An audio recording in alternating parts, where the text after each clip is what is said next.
என்னுடைய வாழ்க்கையை நான் வேத புத்தகத்தில் பார்க்க முடியும். சொல்லுங்க. அன்னாள் சாமி வேலை பெற்றது போல எங்கள் அம்மா சந்தனம்மாள் என்னை 10 ஆண்டுகள் போய் வேண்டுதலால் பெற்றவர்கள். அவர்களுக்கு திருமணமாகி 10 ஆண்டு குழந்தைகள் இல்லை. போகாத இடம் போய் எல்லாமே வேண்டி கடைசியில் கொடுத்தார்கள். அதற்கு பின்னால் இன்னொரு தங்கச்சியை கொடுத்தாங்க 2 பேரும். நாங்கள் எங்கள் அப்பாவுடைய விசுவாசம், நான் அபிரகாமை கண்டதில்லை, ஆனால் என் அப்பாவோட அபிரகாம் விசுவாசத்துக்கு அவ்வளோ ஆழமான விசுவாசம் உள்ளது. என் தாய் பிறர் நலனுக்காக எதை செய்ய அவங்க வேலையை விட்டுட்டு செய்யக்கூடியவர் பண்ணுள்ளவர். ஓகே. அவங்க பேருங்க ஃபாதர்? என்னுடைய பேரண்ட்ஸ். அவங்க பேர் என்னங்க? இருதயம் சந்தனம்மாள். அப்படிங்களா? அப்பா பேர் இருதயம், அம்மா பேர் சந்தனம்மாள். தங்கை பேர் அப்போ அல்போன்ஸ். அப்போ ரிலீஜன் அவங்களும் தேவலயத்தில் போயிட்டாங்க, துறவி ஆகிட்டாங்க. அதனால் நாங்கள் 2 பேரையும் அதில் தான் நான் எங்கள் அப்பாவுடைய விசுவாசத்தை அபிரஹாமிக் விசுவாசம். மேலே அவர் படிக்கலை, 5ஆம் கிளாஸு 6ஆம் கிளாஸு படிச்சுப்பார். ஆனால் அவர் இறைவனுடைய ஞான உபதேசம் சொல்லிக் கொடுப்பார். நாங்கள் அந்த காலத்தில் பிள்ளைகள்லாம் கிராமத்தில் பிள்ளைலாம் கூடி எங்கள் வீட்டுக்கு முன்னால் உட்காந்துருவாங்க. ஒரு கதையாக பைபிள்ல இருந்து சொல்லுவார். கோவிலுக்கு படி புரிவார். அதனால் அவர்களுடைய ஆழ்ந்த விசுவாசமும் மாதா பக்தியும் அன்னையுடைய பிறருக்காக வாழ வேண்டும் என்றது இந்த ஒரு இதுவும் என்னில் ஆழமாக பதிந்திருந்ததுனால தான் கடவுள் அந்த இதுகளை வைத்துக்கொண்டு என்னை இந்த மாதிரி திருவிளையாடல்களை பயன்படுத்தியிருக்காங்க நான் நினைக்கிறேன்.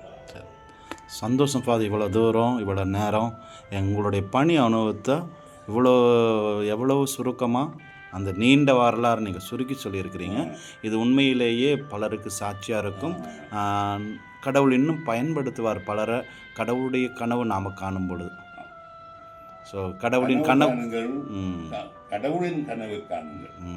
அப்படி காணும் பொழுது கடவுளின் கனவுக்காரன் நாங்களும் அனைவரும் ஆக முடியும். சந்தோஷம் ஃபாதர். உண்மையான கனவுக்காரன் கடவுள். அவர் கண்ட கனவுனால் நாம் இருக்கிறோம். நாம் அந்த கனவை நனவாக்குறதுக்கு முயற்சி பண்ணும்போது அவருடைய கனவை கண்டு தான் நனவாக்க முடியும். அப்படிங்கும்போது நாம் கடவுளின் கனவுக்காரராக. ஸோ இந்த யூடியூப் எஸ் டு காடின் வழியாக, ஆகட்டும் கடவுளின் வழியாக உங்களோட பார்த்து உங்கள் கூட இந்த சில உரையாடுகளை கண்டு அதன் வழியாக கடவுளை மகிமைப்படுத்தி இது ஒரு வாய்ப்பாக பார்க்குறேன். உண்மையிலே கடவுள் இதை காண்பவருக்கும் கேட்பதற்கும் மகிமைப்படுத்துவார். கனவுடைய அரிஜினை அவர் இருக்கும்போது அவருக்கு தான் எல்லாம் மகிமை போகும். நன்றி. கனவு நனவானால் அதை கனவு காண்பவரும் அவரே, நனவாக்குபவரும் அவரே. தொடர்ந்து நம்ம ஒருவருக்காக ஜெபிப்போம், குறிப்பாக இளைஞர்களுக்காகவும் எல்லாம். அதனால் இளைஞர்களை கனவு காணுங்கள். உங்கள் கனவுகளை கடவுளின் கனவாக பாருங்கள். அப்பொழுதும் எல்லா உற்சாகமும் எல்லாருடைய அருளும் கடவுளுடைய அருளும் கிடைத்து கடவுள் கண்ட கனவு நீங்கள் நனவாவீர்கள். நன்றி ஃபாதர். ஆசீர்வாதம் கொடுக்குறீங்களா? கொடுங்க.